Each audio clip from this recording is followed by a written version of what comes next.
Wild Britain, a landscape of woodland, meadow, mountains and rivers, bounded by vast oceans and seas.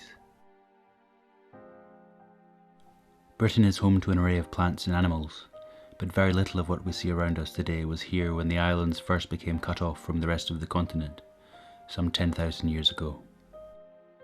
Over the many centuries that humans have inhabited the British Isles, they have changed the face of them. What were once extensive forests are now fields. What were once meadows are now metropolises. But we have not only sculpted and changed the landscape, we have also had a dramatic effect on the animals that live within the different habitats of Britain. Much of the fauna is not native, with over 70 species being introduced since the last glacial. Many are recent introductions. For example, the Canada goose was introduced to Britain in the late 1660s as an ornament in the gardens of the wealthy. But their population has increased, and these birds are now a common feature of British waterways. The grey squirrel is another such interloper, arriving from America in the 1870s to the detriment of its native red-headed cousin. In these cases, their arrival can be pinpointed to an exact date and place and time. But there are other animals now resident in the British Isles whose story is far more shrouded in mystery. One such species is the fallow deer, Dama.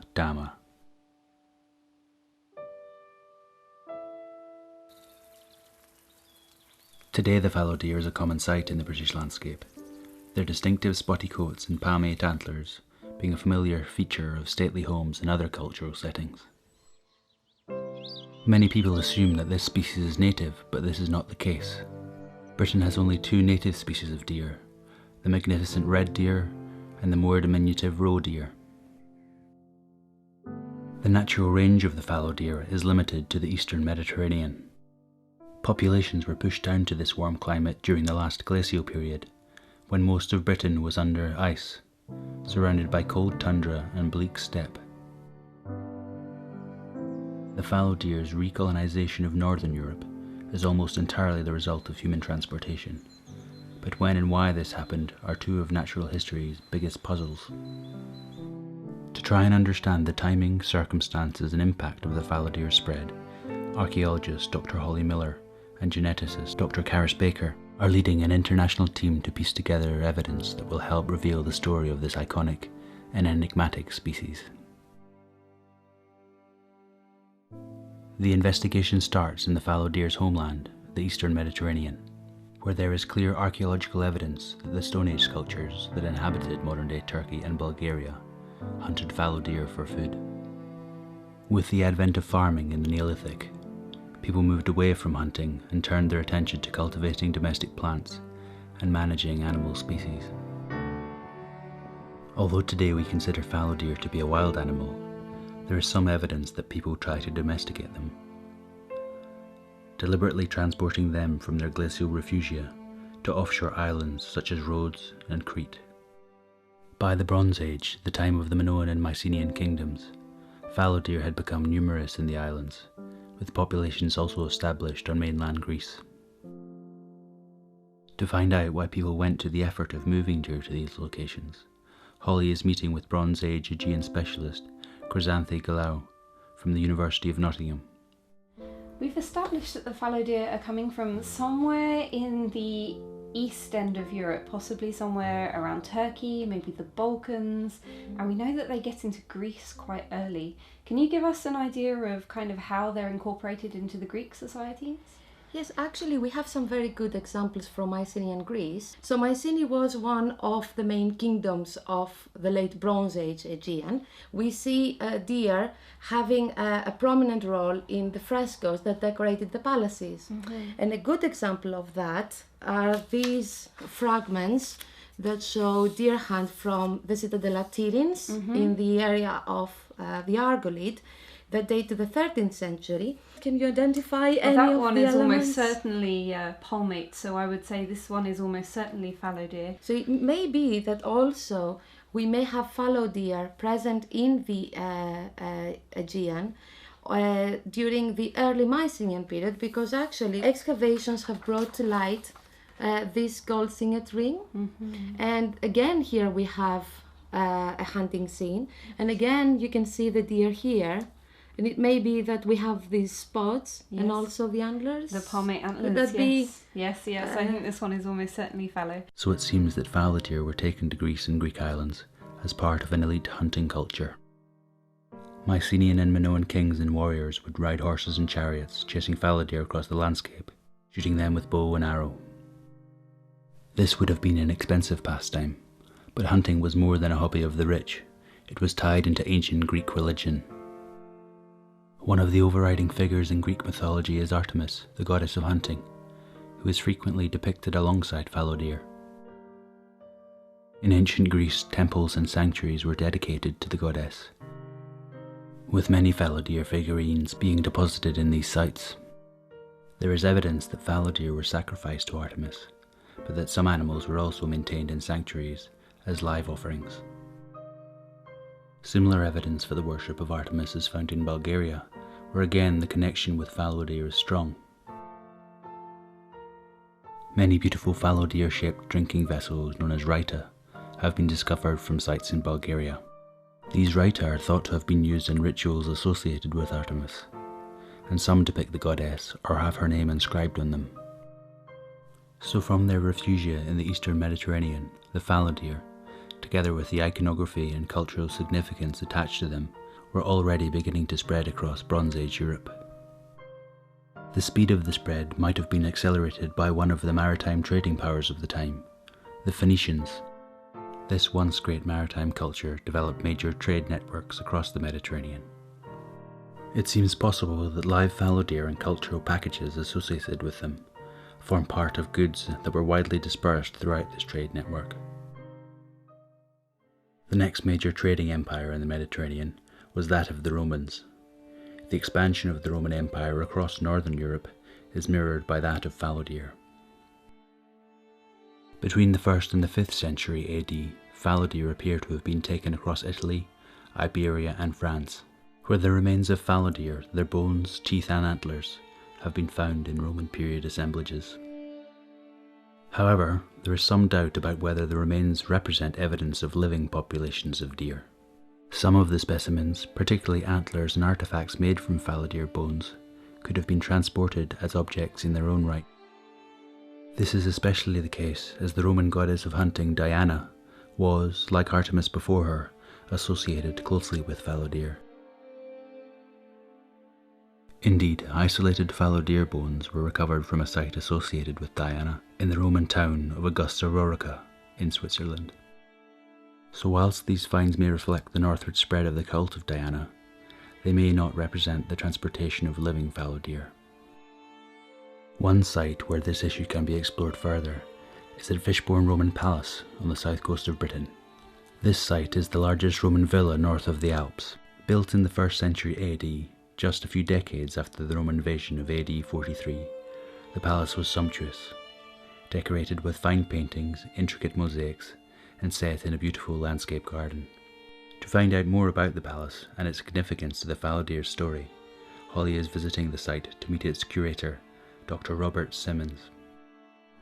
The site was discovered in 1960 and is home to probably the best collection of in situ Roman mosaics in the country.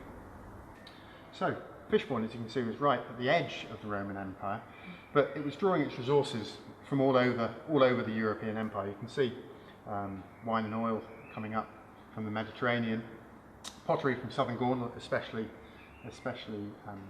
Samian pottery, and terra nigra coming over from the Eastern Empire. So there was a huge trade in different goods coming in from Europe to Britain, but did that trade include living animals such as deer? During the most recent excavations of Fishbourne Palace, a number of fallow deer bones were identified, which has encouraged Holly to look back through the archive of earlier excavations to see if she can find some more bones for scientific analysis. The collection's Discovery Centre is where all the animal bones and the other finds from the 1960s excavation at Fishbourne Roman Palace have been stored. For the last 50 years they've been carefully curated, so the collection can be examined again and again as new scientific techniques emerge.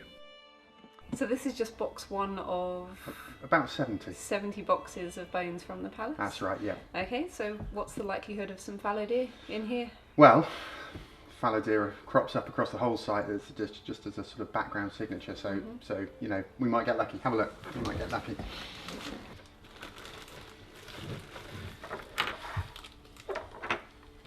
Were these live deer being imported, or just a trade in deer antler and bone?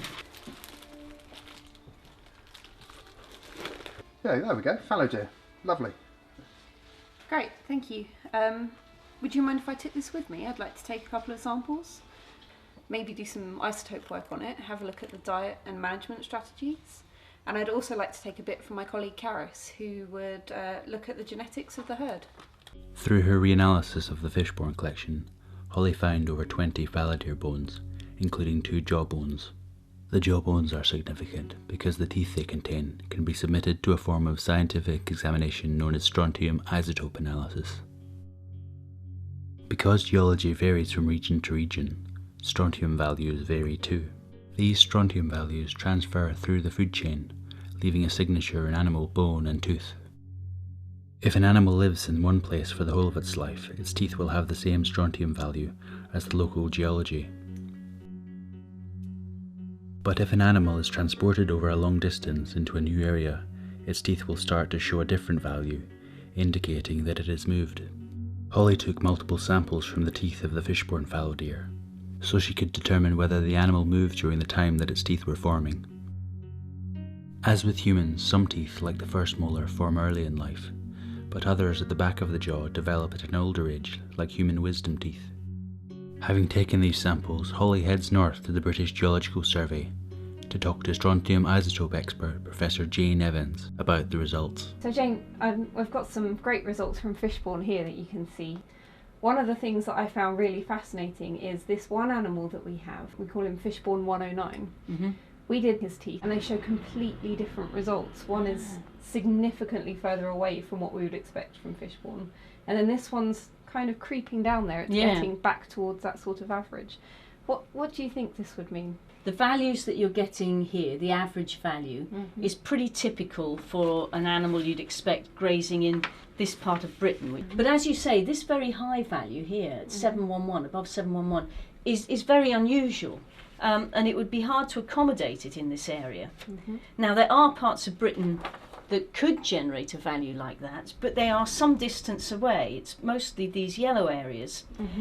So this could potentially be a first generation import for these animals. It could.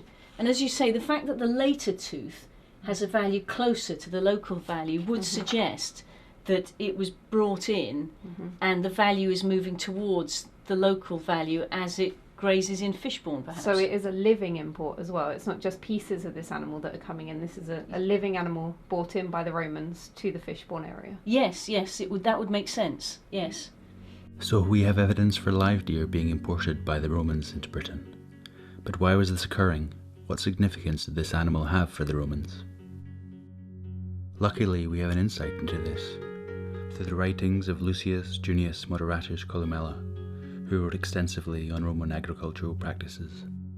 To learn more about Columella and what he reveals about Roman attitudes to the natural world, Holly pays a visit to Roman archaeologist Will Bowden. So Will, it looks like we've got really early fallow deer in Britain at Fishbourne Roman Palace.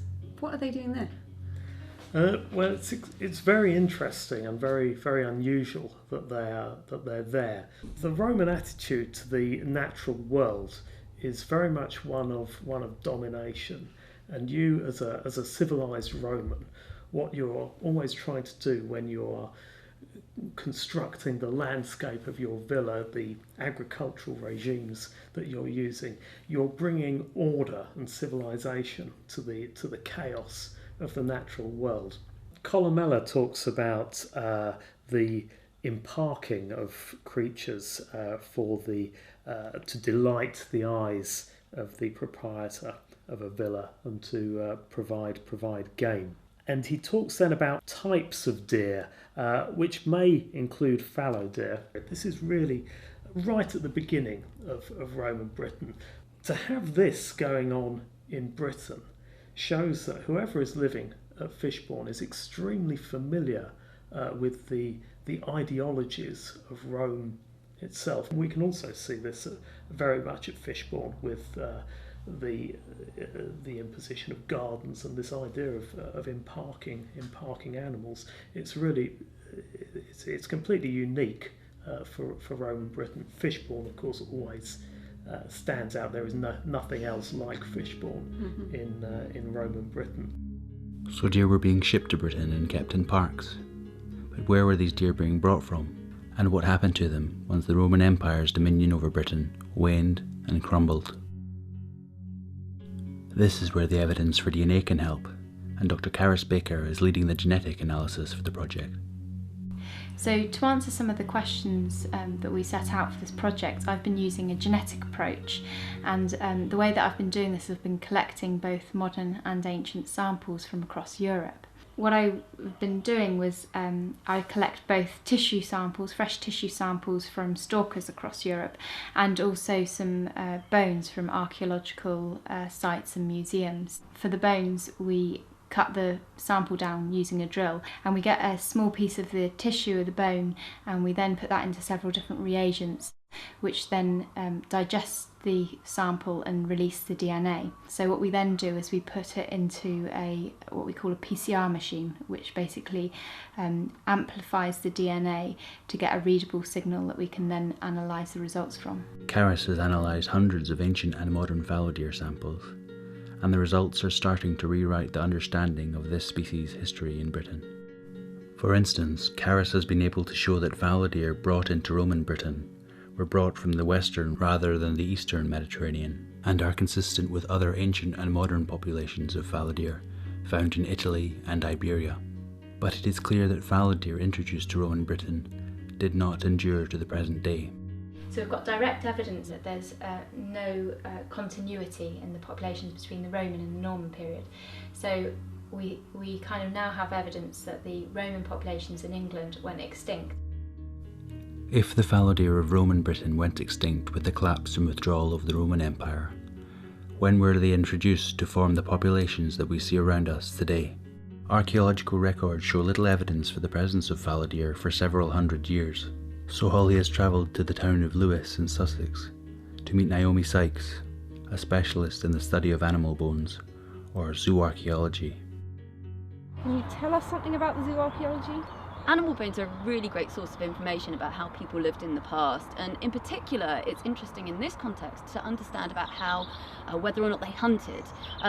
In the Anglo-Saxon period, which is the time when the town of Lewes was first established, there's really very little evidence that people were really hunting that much. It doesn't seem to have been particularly in vogue, but as we go through the Anglo-Saxon period to about the 10th century, we start to see an increase in hunting, particularly at the elite end of the spectrum.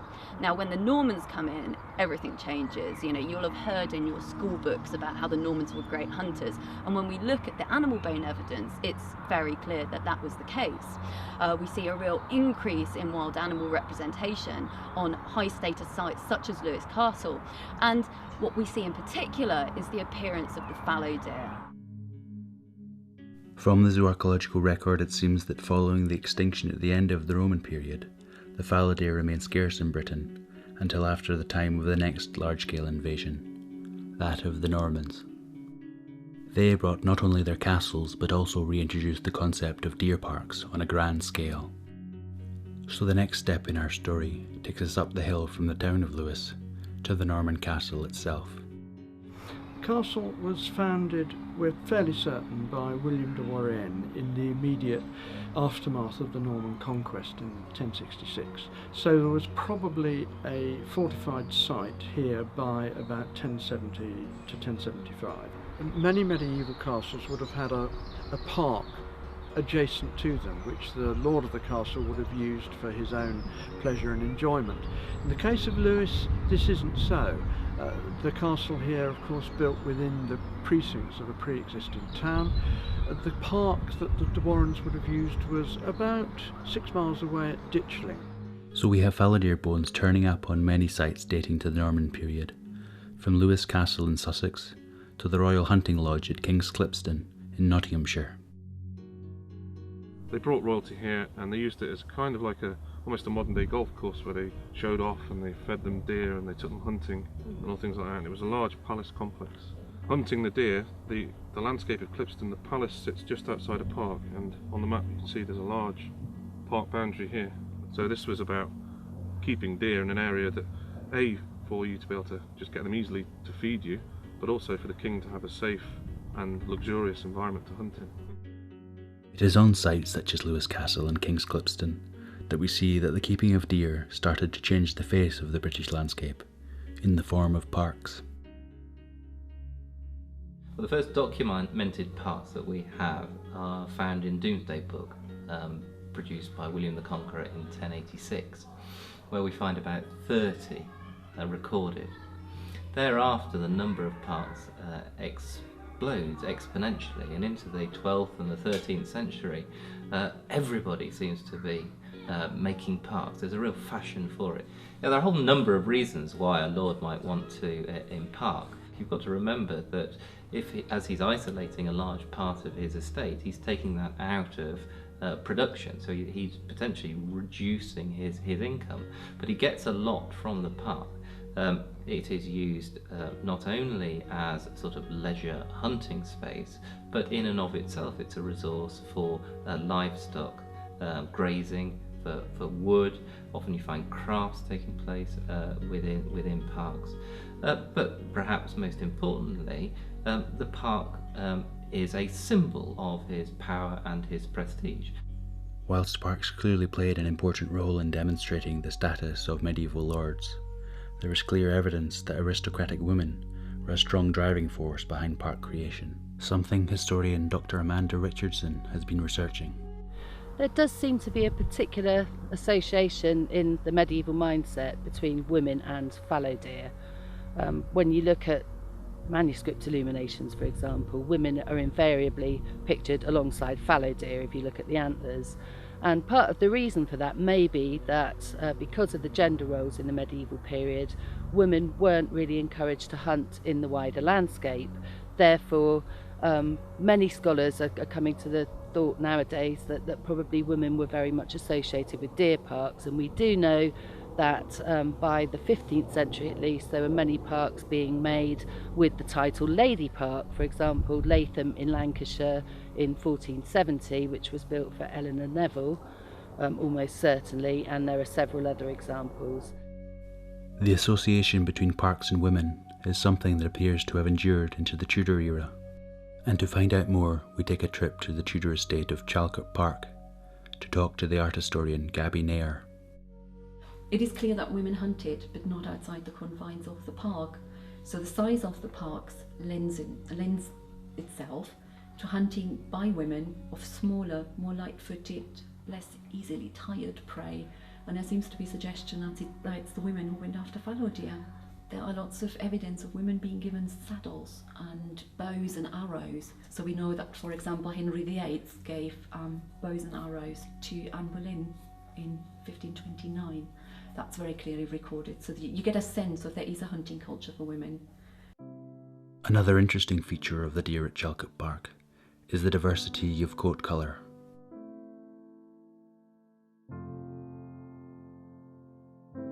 This is echoed within this painting in the Great Hall, showing that as far back as the 16th century there was an array of colour types present.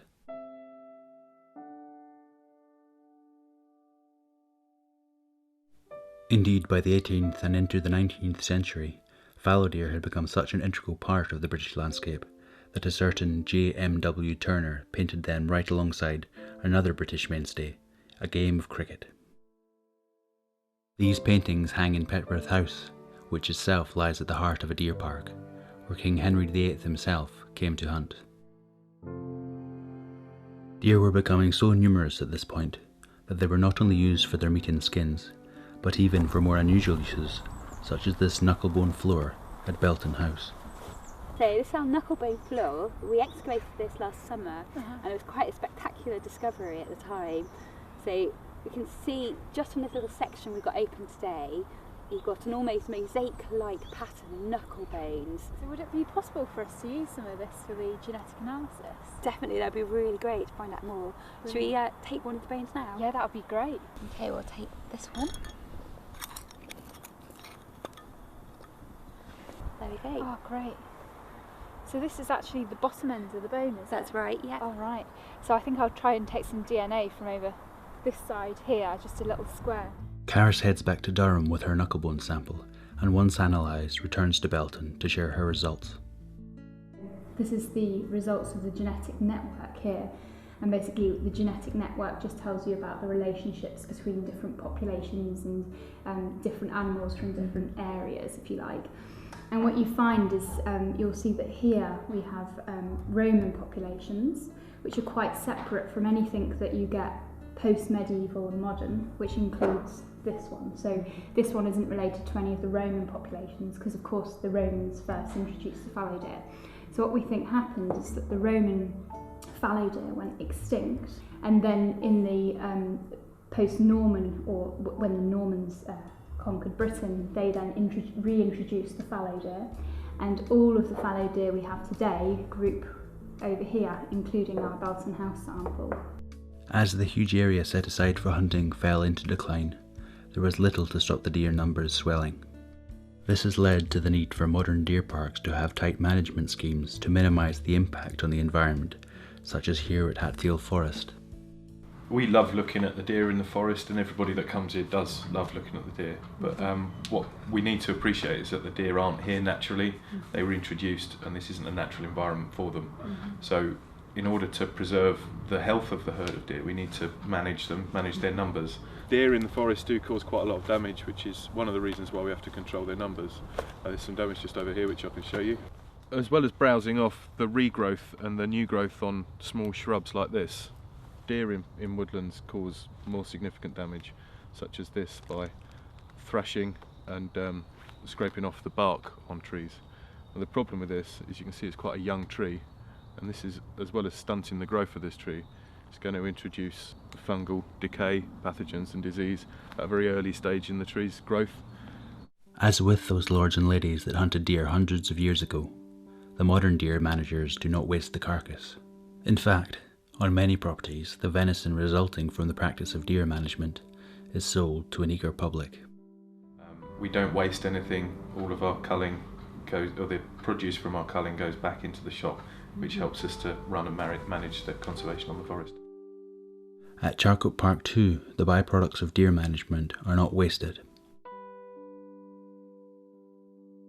The last 3 years we've been actually selling our venison on site now, not only in the shop but also in the restaurant, and we're really pleased because last year we won a Fine Farm Food Produce Award, so it's award-winning venison, and people can actually come see it in the park and then come into the shop and buy it. So this is the deer that you have from your own park? Absolutely. That you've produced and people can come in and eat? They can. We sell it when it's in season, so we're just coming to the end of the season now, so this is just the last of it that we have left for this year. So it's only seasonally available, but it's been really, really popular with the visitors. There has also been moves afoot to educate a younger generation about what in their eyes might be quite a novelty: wild venison. This not only teaches the children the provenance of their food, but also the environmental benefit of deer management, as well as the cultural significance that deer have had in Britain. It could well be argued that this cultural significance is just as great as sites such as Stonehenge or the Colosseum in Rome. The cultures and customs that fallow deer inspired, as well as their impact on the face of the British landscape, is a legacy that endures and is still developing today. It is quite incredible that though the mighty dominions of the Romans and the Normans have waned, a beautiful, delicate deer from the eastern Mediterranean has persisted and become an icon of the British landscape.